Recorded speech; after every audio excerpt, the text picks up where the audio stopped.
Las encuestas, cuando son bien hechas, sí reflejan la realidad. Ahora, el chiste es que estén bien hechas, una buena muestra, o sea, un buen cuestionario, o sea, esto es una ciencia. Pero a mí me da mucha risa cuando la gente dice, yo no le creo a las encuestas porque a mí nunca me han encuestado. No, pues no se trata que te hayan encuestado a ti o a mí. Las encuestas elaboran una muestra que es representativa de todos los demás y gracias a la estadística y otras ciencias se logra llegar a los resultados. ¿Que fallan? Claro que fallan y cada vez se vuelve más complicado. ¿Por qué? Porque la gente no quiere contestar. En México, por ejemplo, la gente ya no quiere abrir la puerta como antes. Yo tuve un negocio de encuestas ahí en los 80s y pues, la gente era feliz de abrirte la puerta. Hoy ni se asoman. ¿Por qué? Porque la inseguridad, la delincuencia ha afectado el mercado. Pero las encuestas bien realizadas siguen siendo un buen indicador de la realidad en el momento en que se realizó la encuesta. O sea, pueden predecir el futuro a veces si están bien hechas. Y si esa es la intención de la encuesta. Pero siempre es muy interesante hablar con Adriana Rico Villanueva, quien es investigadora del Centro de Opinión Pública de la UVM, de la Universidad del Valle de México, que está con nosotros esta tarde otra vez. Bienvenida de nuevo. Muchas gracias, Eduardo. Un gusto estar aquí. A ver, el otro día estábamos hablando sobre la aprobación del gobierno y hoy tú traes una encuesta que acaban de hacer hace unas semanas sobre el mexicano y sus deudas.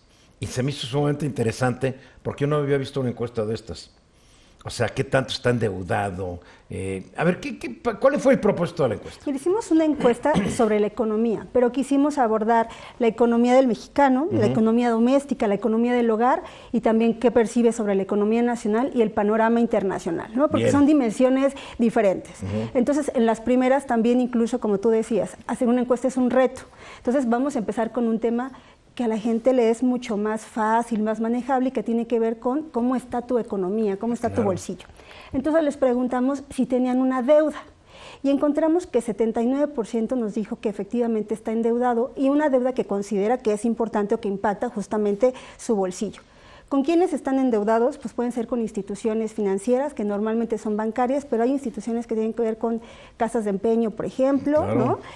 O bien con tiendas departamentales, tiendas de autoservicio. La hipoteca, ahora, con todo. El Infonavit. Así es, porque ahora hay de todo, créditos, entonces es muy fácil también endeudarse. Pero también hay mecanismos que no son formales, como los prestamistas. Híjole, eso es terrible. Así es, ¿no? O las cajas que pueden tener algunas empresas, cajas de ahorro, o con un amigo o un familiar, pero que le pides una cantidad considerable que tienes que ir pagando y que eso también merma la economía del día a día. Claro. Entonces, 79% nos dice sí tengo una deuda y además nos dice 29% ha sido pagarla más difícil de lo que pensé. 30% nos dice ha sido tan difícil como lo pensé. Entonces, por ejemplo, de este 79 ya estamos hablando que 59% reconoce que sí ha mermado su economía y le resulta complicado y además le causa una serie de preocupaciones pues por estar cumpliendo con un compromiso adquirido. Vivir endeudado es terrible y todos tenemos deudas, ¿no? Pero casi ese 21% que dice que no debe nada, pues capaz de que ni pertenece a la economía humana, ¿no? Igual, digo, ¿no? Son afortunados. O sea, o no tiene tarjeta de crédito, que no deban nada.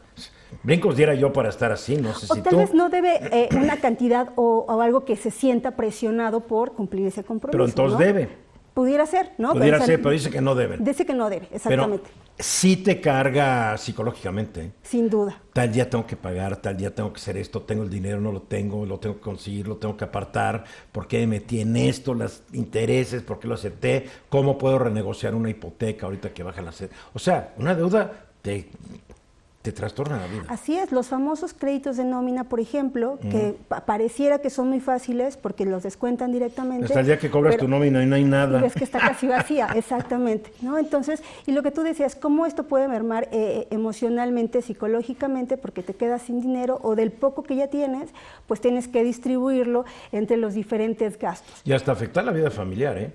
Así es. De repente necesito para los libros, híjole, sabes que no hay. Pues, ¿por qué no te pagaron? Pues no me pagaron, ¿no? Claro. Cuidado, hay que ser muy inteligentes para endeudarse. Y luego preguntamos, a ver, entonces, ¿cómo está tu economía en los últimos 6 meses? ¿Dirías que ha mejorado o se mantiene bien con un cierto nivel? ¿Se mantiene mal?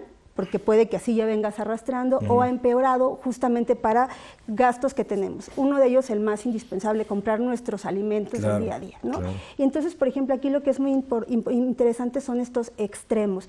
22% nos dijo ha empeorado en los últimos 6 meses, 16% nos dice creo que he tenido una mejoría. Pero entonces, ¿cómo podemos ver esta diferencia de 5 puntos porcentuales, pero también aquellos que están en medio, 19% nos decía se ha mantenido mal para adquirir alimentos? Entonces, esto ya nos viene hablando obviamente de que ha habido una problemática con su economía para esto. Pero estás hablando todos del 53%. Así es. De los que dicen, ¿se mantiene mal o me va peor? Exactamente. Más de la mitad de la población. Y luego, para pagar los servicios, aquí encontramos nuevamente que está dividido. 50% nos dice pues que entre está bien o ha mejorado, 50% nuevamente igual. Entre que ¿Tú hablas se de luz, mal, agua, todo esto? Exactamente, gas? Pagar luz, todos los servicios. Para ahorrar. Ahora, aquí hay que poner también un matiz. La verdad es que los mexicanos no somos muy buenos para el ahorro, no tenemos esta cultura. No, es que además ganamos, bueno, yo no me incluyo, pero se gana tan poco que no queda mucho que ahorrar. Para ahorrar, exactamente. La verdad, es terrible. Exacto. Entonces, si son tus gastos recurrentes, más las deudas que puedas tener, pues eso de ahorrar ya se hace muy complicado. Muy complicado. Y aquí sí 58% dicen, no hay manera que yo pueda ahorrar para esto. Y pues para una actividad recreativa como ir al cine, ir a dar una vuelta, si bien hay un reconocimiento por parte de la población que hay presupuesto para todo, ¿no? Y que hay diferentes alternativas, también depende de dónde vivas, pero una salida sí implica un gasto para la economía de una familia. Y en la medida que tal vez si vas solo, pues, o como adulto, te aguantas. Pero si vas con niños, pues eso a lo mejor hasta un helado tienes que estar comprando. Te pega, Así pega, es. sí. Luego, O sea, que podemos decir que la mitad de la gente dice, la estoy pasando igual de mal o peor. O peor, exactamente. Eso sí, ya es sí, un si lo un podemos indicador. poner en números tajantes, estamos hablando de la mitad. Luego, a ojos de la población, ¿cuáles serían las mejores estrategias para impulsar la economía a nivel nacional? Ah, qué interesante. ¿no? A ver. Y entonces, 35% nos dice generar más empleos, 27% apoyar a los pequeños, micros y medianos empresarios. Y estos datos me parecen muy interesantes porque ¿quiénes son los micro, pequeños y medianos empresarios? Pues personas que sobre todo ponen un negocio pues como autosustento, ¿no? Y son el 99% de las empresas en México, en este país, en este medianas, país. micros y pequeñas. Así es. Entonces, lo haces sobre todo como un medio justamente para conseguir un sustento a tu economía o la de tu familia. Pero también este tipo de empresas que van a generar, si es que tienes más de un empleado, pues justamente mucho más vacantes para que las personas puedan emplear. Entonces, estos dos primeras respuestas, aunque la gente las distingue, nos damos cuenta que hablamos de que 60% dice quiero más empleos y eso alterna la economía. Qué increíble, ¿no? Qué buenas encuestas. ¿Dónde las puede ver la gente en internet? Opinión Pública VM.mx. Opinión Pública.vm. Opinión Pública VM, todo junto. VM.mx. Gracias por venir, Adriana. Un gusto. Siempre es bueno. Nos vemos pronto.